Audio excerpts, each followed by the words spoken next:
Merci Hadi Karmi d'avoir été avec nous.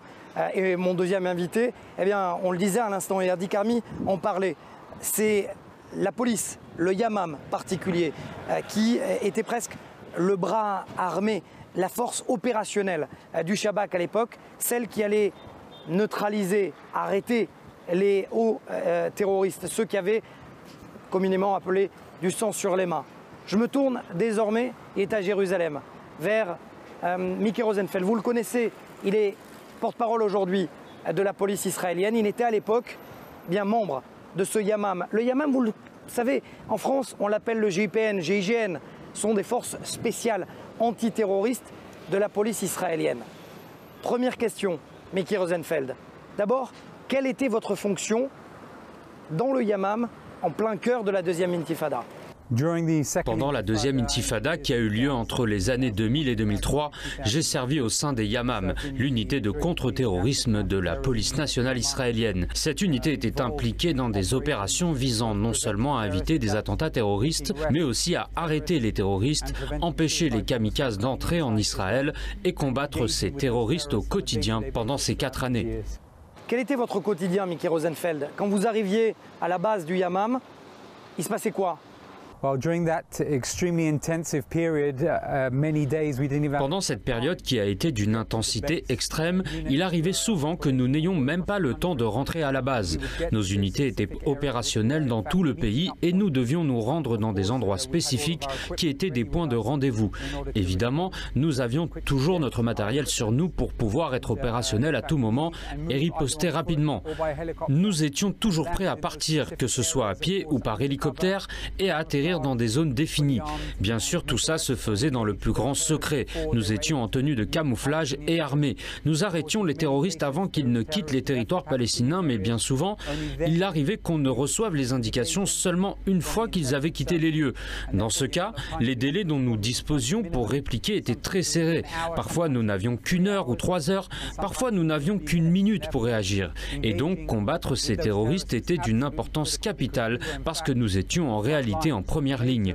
Si ce terroriste qui portait une ceinture d'explosifs et qui comptait se faire sauter arrivait à passer à travers notre unité, alors que nous étions prêts à l'arrêter, il n'était qu'à 5 ou 10 minutes des zones où se trouvaient les populations civiles et il pouvait commettre des attentats terroristes et tuer de nombreux innocents.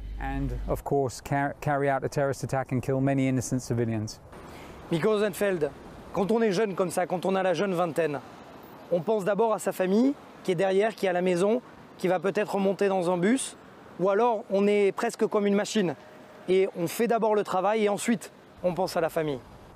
La priorité absolue était évidemment de combattre ces terroristes. C'était le plus important car c'était eux ou nous.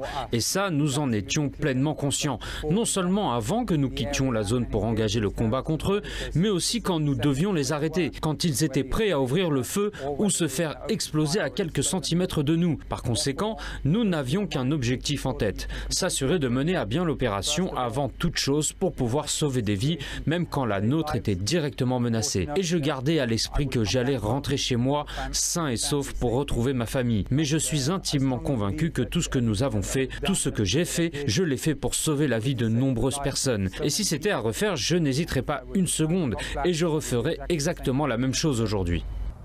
Si jamais, ça sera ma dernière question, Miki Rosenfeld, porte-parole aujourd'hui de la police israélienne, et à l'époque, vous étiez membre de cette unité prestigieuse, unité de contre-terrorisme à Yamam. Si vous aviez 2 exemples, un, d'une réussite opérationnelle, 2, d'un moment où vous pensiez peut-être que vous auriez pu mieux faire pour arrêter un terroriste, eh bien, quel serait-il? Well, there were in fact hundreds of operations that took place and that we took part in. Il y a eu des centaines d'opérations qui ont eu lieu et auxquelles nous avons participé, aussi bien dans des territoires palestiniens qu'en Israël. Mais je crois qu'il y en a une qui m'a marqué plus que les autres. C'était à Jérusalem. Un kamikaze était parti de Bethléem et était dans les environs de Beth Jala. Nous avons réussi à l'arrêter juste avant qu'il n'atteigne le centre commercial qui était derrière nous et je pense que c'est l'une des nombreuses opérations qui auraient pu avoir des conséquences dramatiques si nous ne l'avions pas déjoué. Mais bien évidemment, nous devons remercier aussi bien les agences de renseignement, mes amis, que les bureaux opérationnels qui ont eu la bonne réaction. Ils ont tous été formés pour gérer au mieux ces situations et ils ont des capacités de réagir et de riposter à des situations dans lesquelles on n'aurait jamais pensé être impliqué un jour. Et quand on regarde en arrière et qu'on se souvient de ce qu'il s'est passé, on a parfois du mal à se dire qu'on s'en est sorti. Mais en termes d'opérations générales menées par les Yamam, il est évident que c'était les plus intenses, les plus compliquées et les plus dangereuses qui ont eu lieu pendant la deuxième intifada. Operations, the Yamam, no doubt the most intensive, complicated and dangerous operations that took place in the second intifada. Merci beaucoup, Miki Rosenfeld, d'avoir été avec nous. Je rappelle que vous êtes aujourd'hui porte-parole de la police israélienne. Vous étiez à l'époque et généralement vous n'aimez pas parler de votre passé, mais vous avez accepté de répondre à nos questions sur l'une des périodes les plus compliquées de ces 20 dernières années. Merci à vous, Miki Rosenfeld, ancien combattant du Yamam. Merci beaucoup.